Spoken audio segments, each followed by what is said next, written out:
Bonjour, aujourd'hui je vais vous montrer comment est-ce que vous pouvez parler à une part de vous-même. Donc pour cela il faut vous munir d'une page et de deux crayons de couleurs différentes. On va commencer comme ça.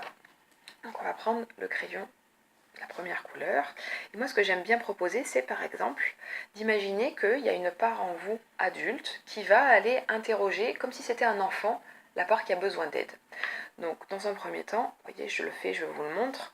Je dessine donc un personnage, comme ceci, hop, et donc ce personnage qui est de couleur rouge, vu que c'est la part qui est adulte en moi, il va demander par exemple à une autre part, parce qu'à l'intérieur de vous, peut-être que vous pouvez vous sentir triste, et du coup, le but de cette technique, c'est d'aller interroger cette part qui est triste. Donc on commence comme ça, bonjour,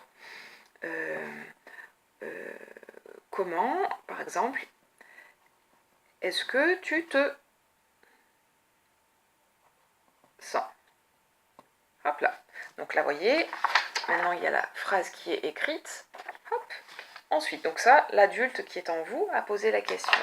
Ensuite, je vous disais tout à l'heure qu'on allait peut-être aller interroger la part qui est triste en nous. Et là, pendant quelques secondes, vous allez vous connecter, par exemple, à la tristesse, à la colère, à l'injustice, à une émotion, en fait, qui n'est pas très agréable. Donc aujourd'hui, je vous propose de partir, par exemple, avec l'idée de la tristesse. Et donc en dessous, vous mettez donc un plus petit personnage, comme ceci. Hop, voilà, vous voyez le petit personnage.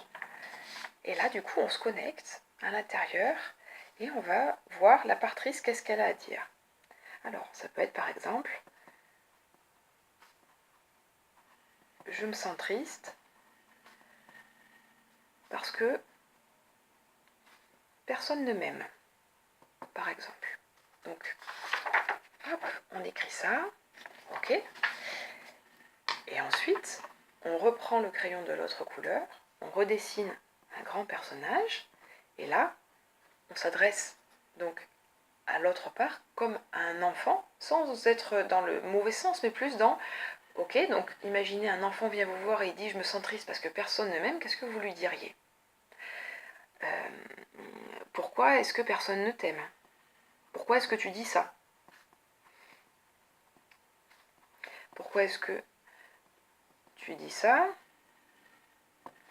On peut rester simple, hein, vous voyez, pourquoi est-ce que tu dis ça? Et de nouveau, on prend le petit crayon, et de nouveau, ça demande toujours quelques secondes, en fait, de se connecter, vous voyez, je montre là, parce que pour moi, c'est ici que ça se passe, c'est ok.